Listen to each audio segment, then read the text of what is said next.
This is Local 3 in your town. Well, good morning, friends, and Merry Christmas. Welcome to this very special edition of 3 in Your Town. I'm Paul Shahen, and we're about to spend the next hour sharing stories about the people and the places that are the heartbeat of the Tennessee Valley. You know, you don't have to fly very far from home to find some of the best wings in the scenic city. In the parking lot outside El Mason in Hickson is where I followed my nose and discovered 6-time local wing champion Doug Keller grilling up a batch of his award-winning wings on his homemade grill. Let's take a look at how you can land some of those very wings. So I'm leaving dinner with the family the other day at El Mason in Hickson. Just like this, we walk outside and smell something. My wife says, "Is that fire?" I say, "No. That's charcoal." So I pop my head around the corner and sure enough, there's a dude grilling wings in the parking lot on a homemade grill. But not just any dude grilling wings. No, how often do you bump into a 6-time best wings in the city champion, Doug Keller, Keller's Grilled Wings? Surprise, surprise, you're here. Surprise. 6 years in a row, best wings. People's Choice 6 years. 3 of them was a double. Judge's Choice and People's Choice. Safe to say you know your wings. I do. I can introduce you. We got about 50 pounds on here right now. Doing it twice a week right now. Here at El Mason and Northgate every Wednesday. And VFW Post 1289 in East Brainerd every Friday. You were in high demand for a while, sort of before you retired, right? Yeah. Doug, you were cooking how many wings a night at different locations? I'd say a week, about 1,200 pounds a week. And you would bounce around how many days a week? The biggest one, 7. I mean, I assume if you wanted to, you could do this every night, anywhere, right? Probably so. Why El Mason? These are my friends, family, right here. All of them. Yeah. Tony Ruiz owns El Mason here in Hickson. Tony let us know that not only is he celebrating a birthday this week, but he's also celebrating on the same day the 15-year anniversary of El Mason here in Hickson. We're proud of that, you know. That's pretty cool. Yes, sir. What's it like to have a guy like Doug here doing this? You know, I've known Mr. Doug for so long. He's part of the family. Yeah. And the perk of that friendship is, oh, by the way, he's also one of the best to ever grill wings in the city. That's right. That's what we're celebrating now. How many wings can you do on here at once, man? 100-pound of wings at one time. 800 wings. At once. We're gonna put Paul to work. Give it the wing toss. There you go. Yeah. It's the Keller seasoning. You can tell me what's in it? I could, but I won't. Let's go back over here. Oh, we're about 5 minutes out on both those. If I could retire tomorrow, I would grill and golf all day. And I'd be calling you for advice, all right? Yeah. Do you like it kind of toned down like you're doing it, or do you want to ramp it back up? I like it busy during football. And then? Mellow during the summer. Oh, there's one for the dog. Is there a dog? Because I'll eat that. I'm serious. You know, we draw crowds out. I mean, that's part of it, helping our friends out, you know, here get more business in. It's a slow night for them normally. So we help to bring business in and make it a busy night. I go from smelling something in a parking lot to learning how to cook wings with one of the best to do it in the city. That's not a bad day. That's not. That's a great day, isn't it? That's a great day. You've got day. a pretty good job yourself. You know, I saw you fishing, kayaking. Yeah. It's a good 3 in Your Town commercial right there, I'd say. That was a good time, and my goodness, the smells. So from wings to fins we go. Chattanooga has a lot to offer outdoorsmen when it comes to bass fishing, including one of the best bass lakes in the southeast that we like to call the Chick. So I caught up with a pro angler to learn some of his secrets to landing the big one on Chickamauga Lake. Another summer fishing season on Chickamauga Lake has come and gone, but that does not mean the fishing stops or slows down for the most part. Oh no, Chickamauga Lake is always hopping. Proof enough, they were once again named to a top 25 Bass Lake list in the Southeast. It's one of the best in the nation, more or less. Maybe no one knows that better than Dylan Fardo, whose job is to fish. Every day. Pro fisherman and pro fishing guide locally. Dylan, this lake is something else. Named on another top 25. You make a living out here. How special is this place? This place, I mean, I moved 1,100 miles away from home, from Rhode Island, to fish this lake, to work on this lake. Moved right out of high school straight here. You've got probably one of the best names too when it comes to guiding companies. Go ahead, Tom. Wishing I was fishing. How many times have you been sitting at work thinking, wishing I was fishing? That's what Dylan Exactly. does. So I guess this time of year, when you're an outdoorsman or an outdoorswoman, you start to transition to deer and turkey hunting season, right? But it's still good fishing. Yeah, it's frog fishing. People travel across the whole country to come here and That's try so to cool. see a giant blow up. Just because of where they're at in this grass, it's really hard to get them out of it. Yeah. But you see some of the most fun blow ups and explosions on top of the water. No, they'll miss it. Oh, buddy. Let it sit. Yeah, he missed. I open Talk and Tackle every day. That's our bait shop and lodge. My wife runs the lodge, and then my two best friends run the tackle shop. Is he living the life? Is he living the life? Joined the military to help pay for school. I did 10 years in the service, got out this past spring. Well, thanks for your service, man. Yeah. As you are winding down your military career, you're launching this career. Exactly. Hit him. Got him. Yeah, there we go. All right. Let's go, Dylan. There you go. I'm not setting any records, but I'm not getting skunked. But the guide service is basically ran out of Talk and Tackle. Yes, my clients meet at Talk and Tackle. How many of your clients are out of town, you think? I would say 70%. I get a lot of Ohio, a lot of Michigan. 70% of his clients are traveling here to fish. Never caught anything over 3.5 pounds, but I have seen some monsters caught in this lake. The state record is what? Yep, 15.3. 15 pounds, 3 ounces caught out of this lake. Actually, where we're at, in Chester Frost. I mean, we had a 6.5 yesterday. We had a 7.5 the day before. Jeez. Do you feel as if there are some locals that maybe just take it for granted? Oh, absolutely. And you know, the lake is constantly changing, so you got to change with the lake. Yeah. And as long as you follow what the fish are doing, you'll catch fish. Follow what the fish are doing. A tale as old as time itself. Yep.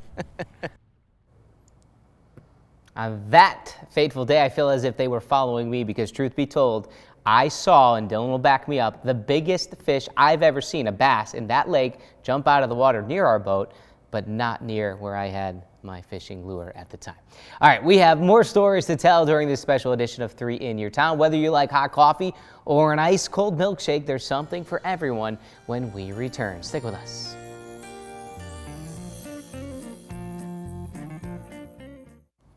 So we started the show talking about some award-winning wings being grilled up in Hickson. We now turn our attention to an award-winning coffee house that's been brewing up coffee in the Bluffview Art District for nearly 30 years. Here's the story of what makes Rembrandt's coffee a work of art. Have you ever been to the top coffee house in the state of Tennessee? Odds are you have if you drink coffee anywhere around Chattanooga. We are currently at Rembrandt's Coffee House, and according to tastingtable.com, they were voted this year the top coffee house in the state of Tennessee. That is why we have Courtney Daugherty here. Hey, Paul. Director of Marketing. Yeah. Courtney, I want an official taste of Rembrandt's Coffee House. What do I order? I highly recommend the espresso. Just a straight shot of espresso. Ironically, we picked up espresso Perfect. beans for a prop, so that's what we need to do. Let's order one up. One espresso, please.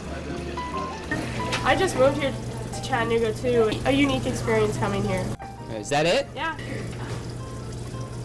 It's really fresh. Well done. And you did that while answering questions.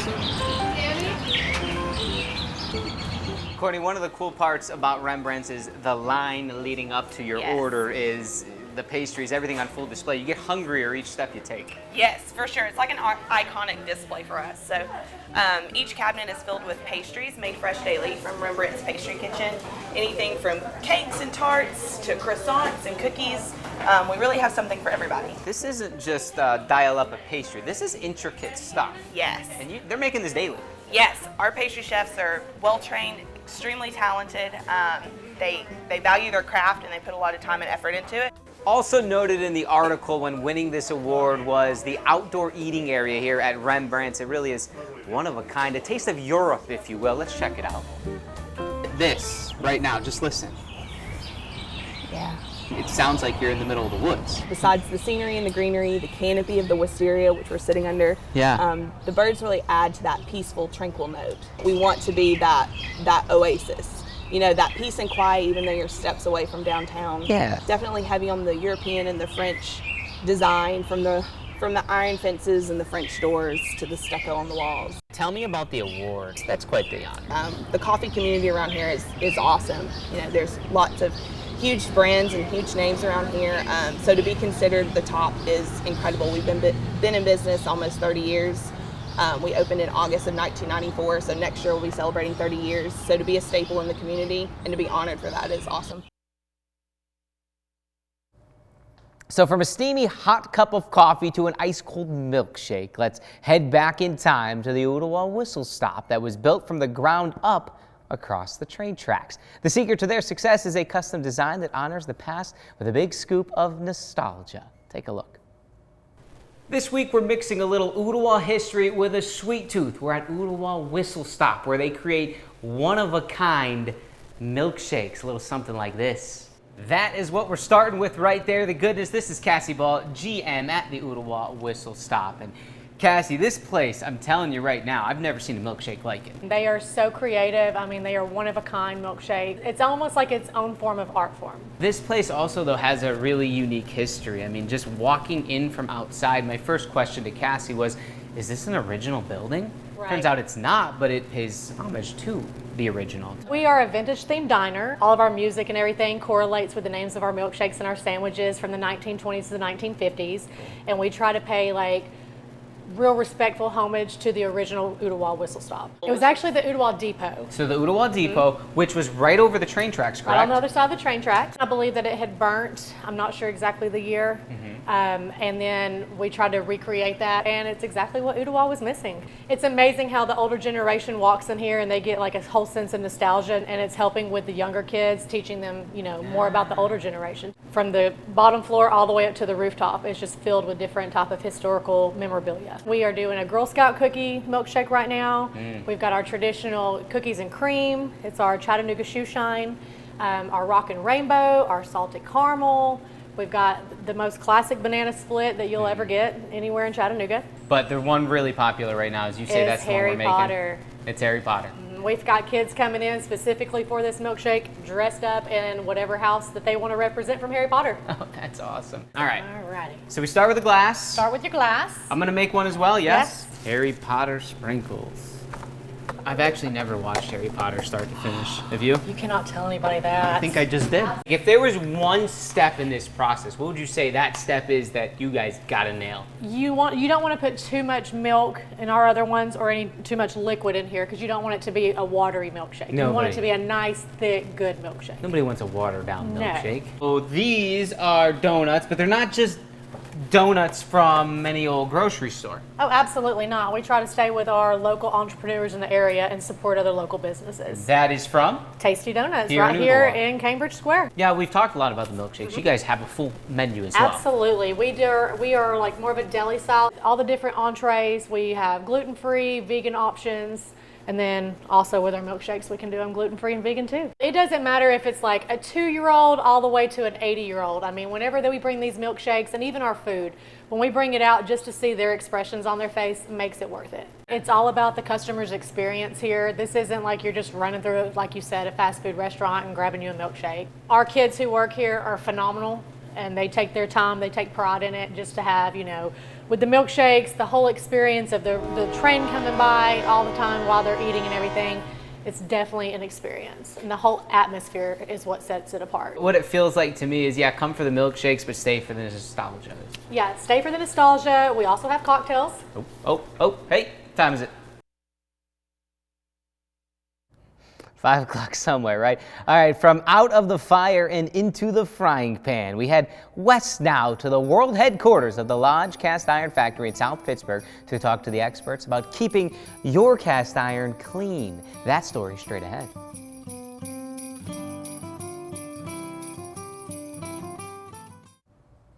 Welcome back. If you're a fan of cast iron cooking, then you need to pay a visit to the Lodge Cast Iron World Headquarters in South Pittsburgh. From pots and pans to griddles and grills, you can find it all. And if treated correctly, it will last forever. I learned how to properly care for cast iron during a recent visit.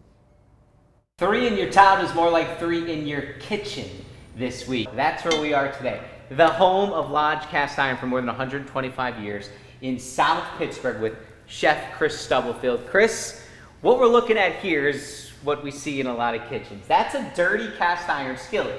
Sometimes, and I can be guilty of this, we don't know how to correctly clean a cast iron skillet. And we've got Chris here to help us clean one of these bad boys. It's super simple. So number one, hot water and a stiff bristle brush. We're going to be using things from our care kit today. You hear cast iron and you hear water is the enemy of cast iron. Not necessarily the case. Yeah, as long as you're not soaking it, I definitely wouldn't put it in the dishwasher. We're going to scrape away that debris. Okay, rinse it out. Yeah, rinse it out. See, is this giving anyone anxiety at home right now? Because we've got water and cast iron.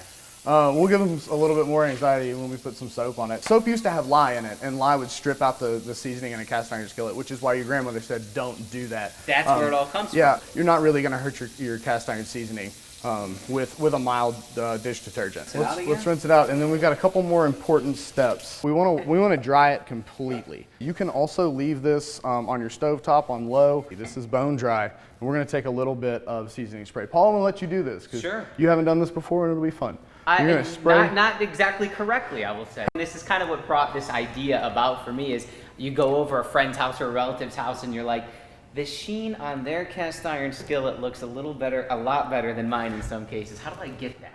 Well, today we're going to give it some Paul Shahen. That stuff's pretty powerful. Yeah, that's perfect. We just want to make sure that we are coating the entire surface of the cast iron. Okay. All right, and this is going to protect it from ambient moisture. It's a Shahen shine here. You heard it here first. You're from Swanee, right? I am. You're a local guy.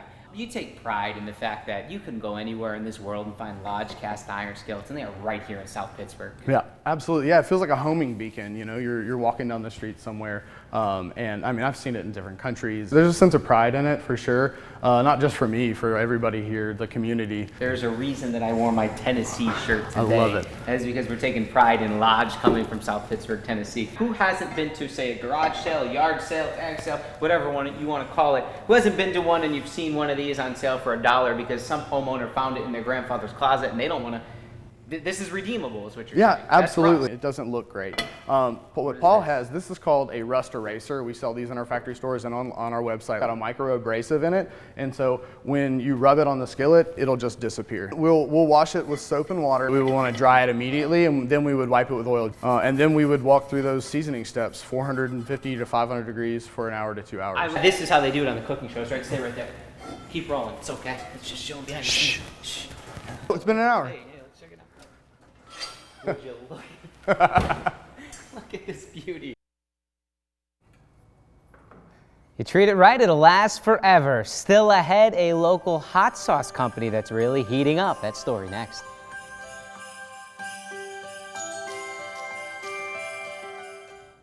What started with humble beginnings at the Chattanooga market in 2015 has grown now into a massive production in Chattanooga. Let me introduce you to Aaron and Michelle Hoffman, the couple behind Hoff and Pepper Company, to find out the secret of their hot sauce. What do you know about the Hoff in Chattanooga? Not David Hasselhoff. We're talking about Hoff sauce. You've probably seen this bottle around, right? Hoff and Pepper, makers of Hoff sauce. See that dude right there, that face? That's Aaron Hoffman, one half of Hoff and Pepper. He's in the kitchen right now. This is where it all starts here in Chattanooga. It's funny, I joked I bring up David Hasselhoff. This is Aaron Hoffman. He's got a saying already. Yeah, well, I like to say I'm the Hoff without the hassle. Aaron Hoffman, one half of Hoff and Pepper. Pepper, your wife. That's correct. You guys own this company. It started small right here in Chattanooga?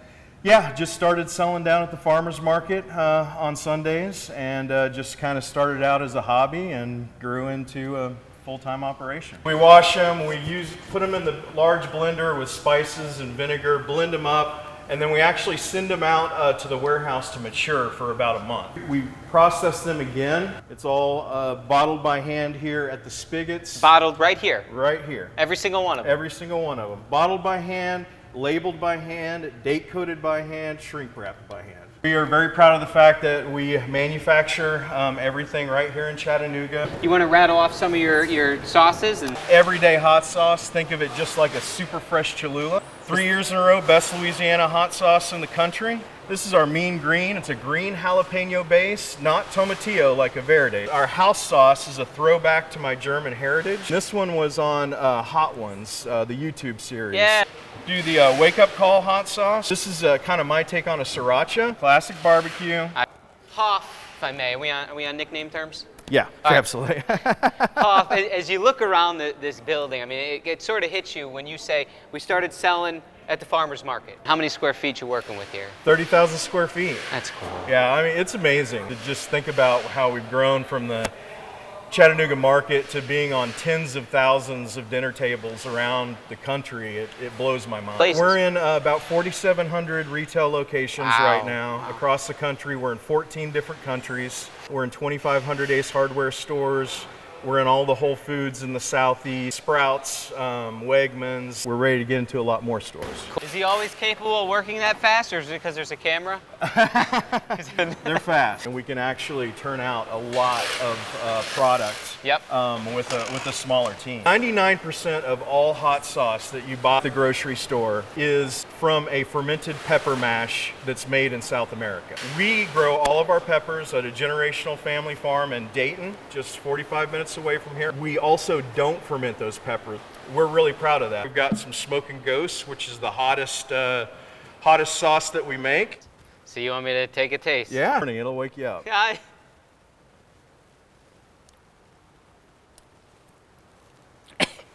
It's good. You guys have Tums nearby? The Pep Tum, that one? Right there. Right here. You still rolling?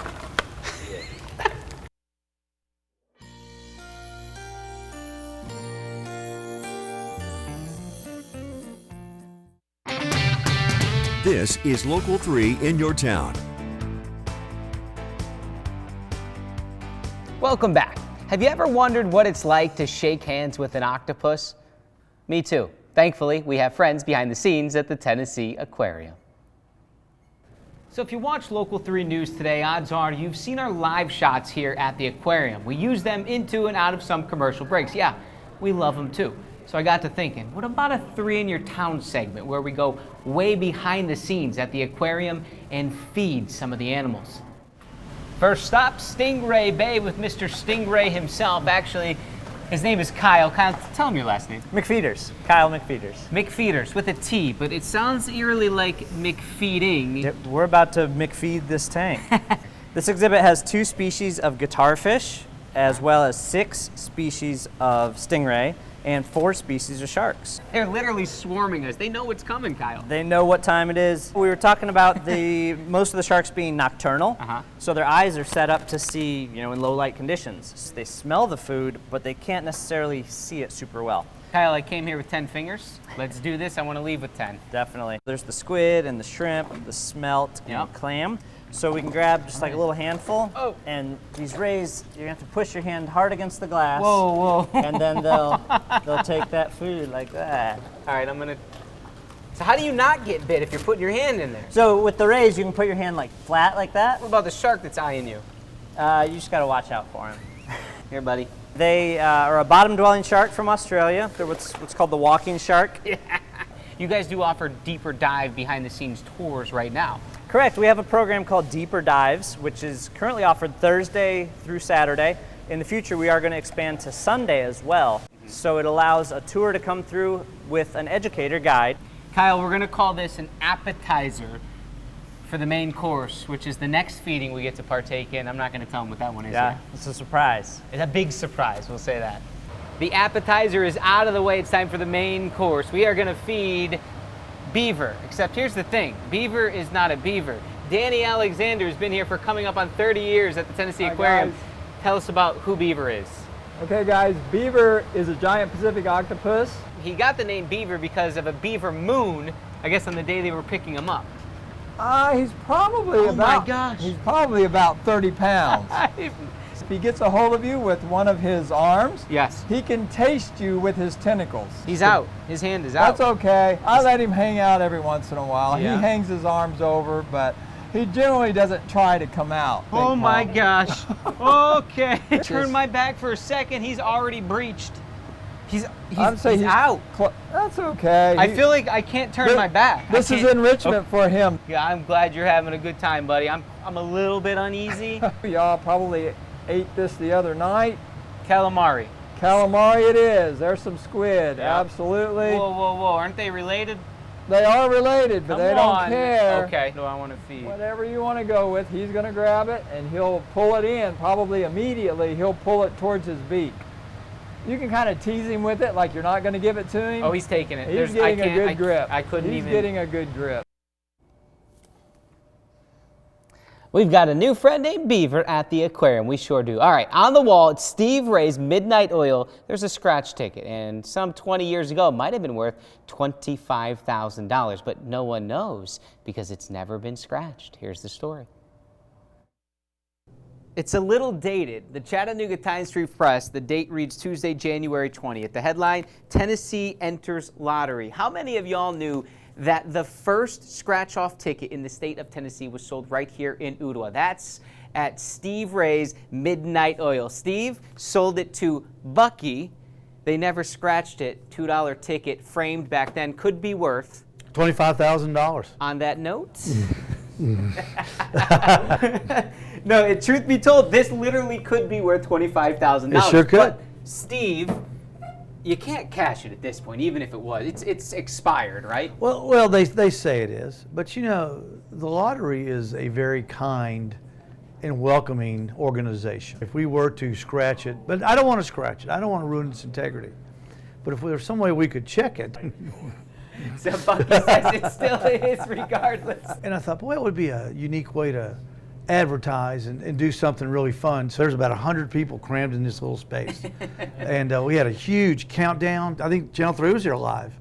CNN picked it up, the 3, 2, 1, bang, and then boom, that's when I sold it to Bucky. So we sold it at about midnight in 1 second. 1 second after midnight. And Jim Hill, Lottery Board, was here. This is authorization. There you go. The first lottery ticket sold in Tennessee was sold at Steve Ray's neighborhood Chevron at the time, right? Yeah. On January 20, 2004, 12:01 a.m. Eastern Standard Time, signed by the lottery commissioner, Jim Hill. How did Bucky get to be the first guy? He's the only one he tried to give it back to him. About everything we've ever done, he's been involved in that. Tell me about that night. Was it a big party? Oh, there was a bunch. Yeah, there's a crowd here. And that's what it was set up to be. It was fun. It was fun. Something you'll never get to do again. You had 100 people crammed in this area. Yeah, but I mean, you could put 100 people in here. Oh yeah. Easy. Oh yeah. For a party like that, sure you could. Oh, we had food and free Cokes and. Of course, everybody was buying lottery tickets. I mean, it was crazy. They're just been boom, boom, boom, boom, boom. I remember it was cold, 17 degrees. Very cold. The fountain was frozen. I've got a fountain out here. And it was frozen solid. That didn't dampen the spirits. No. People braved the cold, and they got out here just to be part of this. It's true Tennessee state history. It is history. It's very historic. And how many times do you get to be on the front page above the fold in your life? All 3 of my children benefited from the lottery. What it does, yeah. They benefit. They went to college with the lottery money. Small business like me, that's great. You know, that's why even today I'll go buy 1 or 2. Not that I feel like I'm going to win, but I feel like that I'm doing my very, very, very small part. A lot of money is poured into education in spite of what people say. And that all started by decisions made that led up to this night, Tuesday, January 20th, 2004, right here at Steve Ray's, now Midnight Oil. That was back in the good old days when they let the citizens vote on things. There we go. When there's a vote that needs to be had, you bring it over to Steve Ray's. They'll make a decision here. Exactly all right. The problems are solved. Exactly right.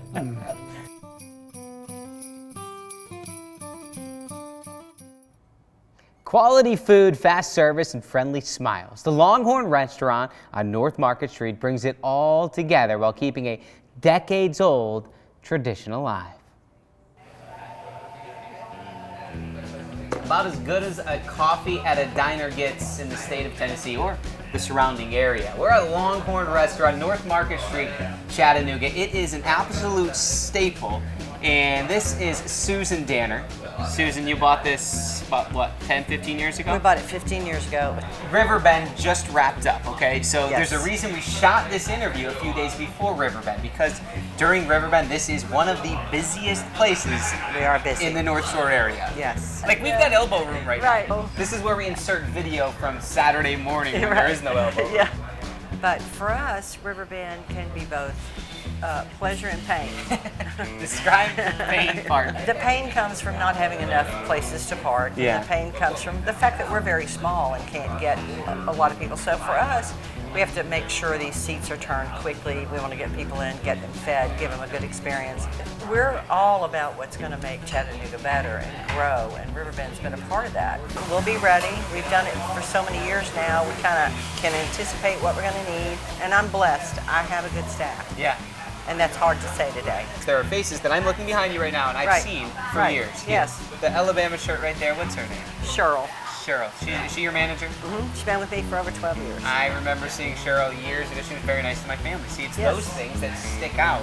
Coming in from a different perspective of not growing up here, the things that I embraced all these years ago are still here, many of them. Some of them now are gone.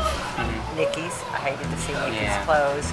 You have us and Zarzars, Wally's, and I think now Bees, and we're about the last of the older breed. The resurgence of people looking for something like this, they want that hometown feel. I'm sure you had it where you grew up. There was a place your parents went 100 locally. bacon, egg, and cheese down the road. That's it. I think everyone has a little bit of that no matter where they come from, which is why a place like this, it really does leave that lasting impression to people. A lot of people will stop just because of the architecture of the building. So we never want to see that gone or diminished. We have people that bring their children in here at 3 and 4 weeks old, and we watch them grow up. It becomes more of a family atmosphere, and we try to welcome everyone in that's new and make them feel at home. When you have events like Riverbend, do you see people returning? Yes. A lot of people come in for Riverbend. A lot of people come in for Moon River. Yeah. A lot of people come in for the art shows. We want to make sure those people that every time they're driving through Chattanooga, that they want to stop and say hi. Yeah. And we want to remember them. And we want to know, how is everything? How was it back home? How was your winter? How are the kids? How are the dogs? You know, you learn because they want to share this stuff with you and why they're here. So we enjoy it, and we find that they come back. We want you to come in here and feel like you're at home. Yeah. And plop down, have coffee, read your paper, talk to us, tell us who's sick, tell us who's well, tell us where you're going on vacation. We had a little bacon, egg, and cheese talk, Susan. I'm getting a little hungry. We're Okay. gonna finish our coffee and order up a bacon, egg, There and you cheese. go. We'll be happy to fix it for you. Thank you, Paul. The place is the last of a dying breed. And speaking of rare, did you know just 35 minutes from downtown Chattanooga, there's a Wagyu beef ranch? Well, I had the chance to meet the rancher, even more rare. He's a former race car driver and spinal surgeon, Jim Osborne. He started this family ranch with just 4 Wagyu cattle a decade ago. Welcome to Chili Pepper Ranch in Appleton, Tennessee. But here's the thing, there's no chilies on this ranch. It's not a pepper ranch. No, it's a cattle ranch owned by a former race car driver and current full-time spinal surgeon, Jim Osborne. Jim? How are you doing? Good A to see lot you. of uniqueness going on here, Jim. I don't know any other former race car drivers, spinal surgeons that own cattle farms. That said, this isn't just the typical cattle farm. These are Wagyu cattle. We are the second oldest Wagyu beef ranch in the state of Tennessee. Wagyu is a breed that came from Japan, and if they're raised in Japan, they're called Kobe. If they're raised outside of Japan, they're called Wagyu.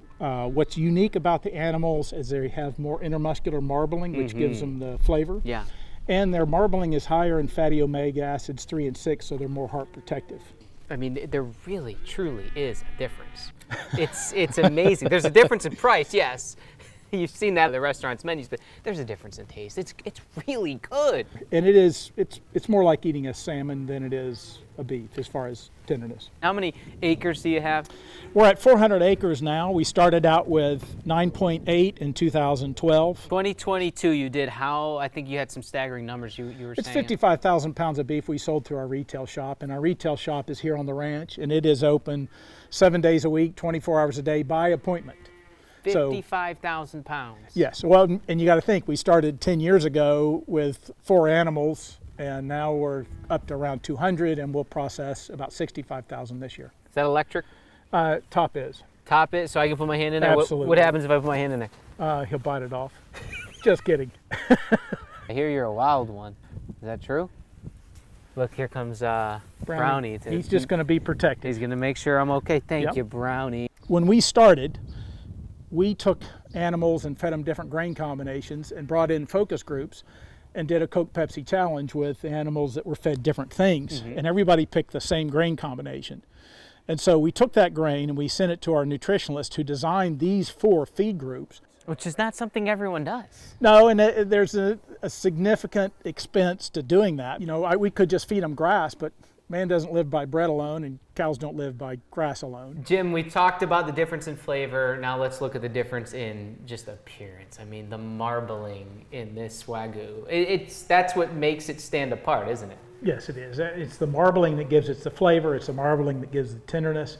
And then we dry age these animals for 21 days before we bring them back here in their cuts, and that just adds to tenderness as well. And really it's the genetic of the animals. One of the things you'll see from marbling or fat from some animals is that they become waxy when they're cold. That's not the case here. This marbling, basically when you grill it, is going to disappear. At this facility, it's low stress. They're naturally raised, which means they get no steroids and no hormones, no antibiotics.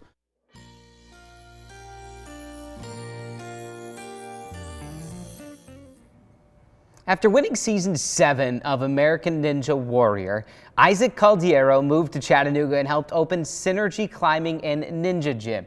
Spent an afternoon at Synergy learning how to do it from one of the best. Another first on 3 in your town. I'm dressed in all black today for a reason. No, it's not a funeral, or at least I hope it's not mine. We're actually training to become a ninja. And it just so happens we have Isaac Caldiero, the first ever American Ninja Warrior champion. You've opened a gym after winning it all in season 7. You opened shortly after that. That gym is right here in Chattanooga. All ages from 5 to 70. You come here and test your abilities, whether you're a beginner or an advanced champion, whatever you want to do. We have it right here at Synergy Climbing Ninja. I entered here a human. All right, I intend to leave as a ninja, or at the very least not injured. We got a shot. Let's see what we can do, man. This is called a lache, that you hop from bar to bar like a monkey. Yeah. And just grab, you use your momentum and swing. And get the up, perfect. A huge swing, bigger, bigger, bigger. Come on, all the way, come on. Bigger? Yep, there you go, now go get it. Yes. Holy cow, I am legit out of breath right now. Yeah, we'll save it up, we got more to do. You know, people always ask me, they're like, oh, how long you been training Ninja Warrior, how long? And I'm like, honestly, I've been training my entire life. Like from a young kid, from climbing on stuff, climbing up trees, balancing on stuff, juggling. So I just kind of compiled together all these skills to see this thing on TV. I want to do that, I know I can do it. And sure enough, after 3 years of dedicating my entire life, I was the first and only person to ever win. American Ninja Warrior went 7 seasons without a champion, and then that's when you walk into the frame. How has that changed your life? I mean, apart from financially, it has changed immensely. And that's actually what brought me here to Chattanooga. My really good friends, Wills and Lisa, who had just moved here previously to me, former world champion rock climber. They came here and were like, come here, come do some rock climbing. Next thing I knew, I fell in love with Chattanooga. All right, so we're gonna go up, this is the warped wall. But at a certain point, as you go up the apex of the wall, you want to start to lean back and then launch your body forward at the last second. There you go. Okay. Nice. This one is the kiddie wall. Yeah. There's a large wall, which is the true wall. Yeah, let's go to the mega wall. Come on. I ran into a wall, stubbed my toe. Yes. Okay. Whether it's you come here to have a party with your friends, a birthday party, a gathering, an event. You can also come here just by yourself and meet people and learn about Ninja. You come, the best thing I would recommend is just come check it out. Stomp it down, lean forward. Yes. This is the Isaac Caldiero gauntlet, so to speak. And I literally designed this whole area specifically after the course that I trained myself on. We also have a world-class rock climbing facility designed by Lisa Rand. She's a former world champion. We have all sorts of different training you can do out there. There's weights. We have shower rooms. Everybody knows this one, right? Yep, this is the standing ladder. You got it, Paul. Come on. Yes. So. Yes. Come on. Ah! That was good, man. Thank you. You're ninja in the making right Ninja there. in He's the ready making. to go. Give me another couple years, right? Yeah.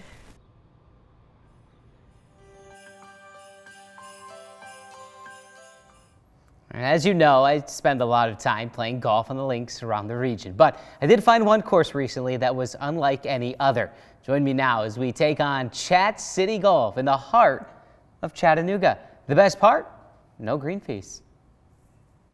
If this was an On Par with Paul segment, I would be in a world of pain right now. But it's not. It's 3 in your town, and this is Chat City Golf. This is, believe it or not, very normal, and this is the creator of it. Troy Stewart, hand-up gloves, yes. That's right. But also the creator of Chat City Golf. At least in Chattanooga. At least in Chattanooga. What are we doing here? We're playing on the streets, parking lots, anything goes. That's right. It's free, no polo required, and we're in the back parking lot hitting some foam golf balls and just having a good time. This is the second or third time you guys have ever done this, right? Right. First time, what was some of the response you got?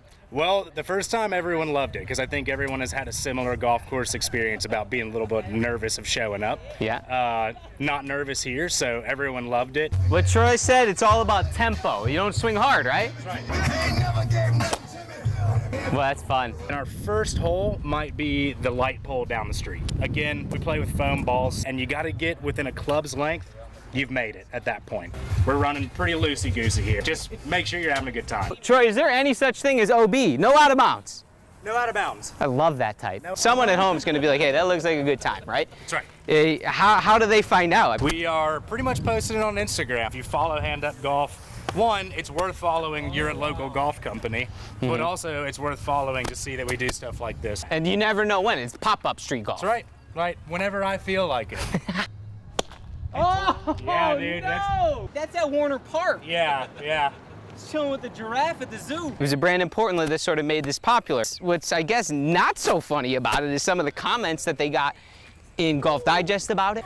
There were a lot of people that viewed it really negatively, that this wasn't golf, that this is what poor people did to play golf, which is a huge eye roll, right? Yeah. Oh, yeah. The brands that do it here in the U.S. actually reposted that, and they made the claim, we actually are growing the game, and I think we subscribe to that as well. I think paying a bunch to play and being nervous about it and having no one help you is not growing the game. You want to speak right to your point right now? Our new friend over here, Charlie. Hey. You said to me you just started playing golf this year, correct? Yeah, in May. My first time playing street golf. This is pretty wild. I'm loving this. This is a lot of fun. I feel like I'm overdressed. No polos allowed here. This is relaxed. I came right after work. I'm still on my steel toes and I'm having a good time. Oh, nice. Oh, goodness. Charlie's a ringer. I mean, this is going to grow. You're going to get more people doing this. I think so. Yeah. I think so. It's fun. It seems scary right now because we're like trying to remember the holes on the fly that we came up with an hour ago. But I think there's a world where 50 people are out here. They know the course. Yeah. And we've got, low scores and, the whole golf world, but right here in our literal backyard. Not worried. Will you get out of the way of the hole? No, I want that point of view shot. Yeah. Lord, I apologize.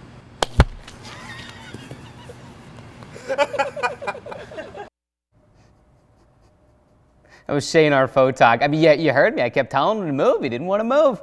You can't blame us, right? Listen, we had a blast sharing these stories with you throughout the entire year. And if you have any that you'd like us to highlight, please send us an email, pshahenlocal3news.com. Also want to take a moment to thank our entire team of photographers and editors, even Shane, who got in the way of that golf ball there. None would be possible without all of your support. Have a very Merry Christmas, everyone.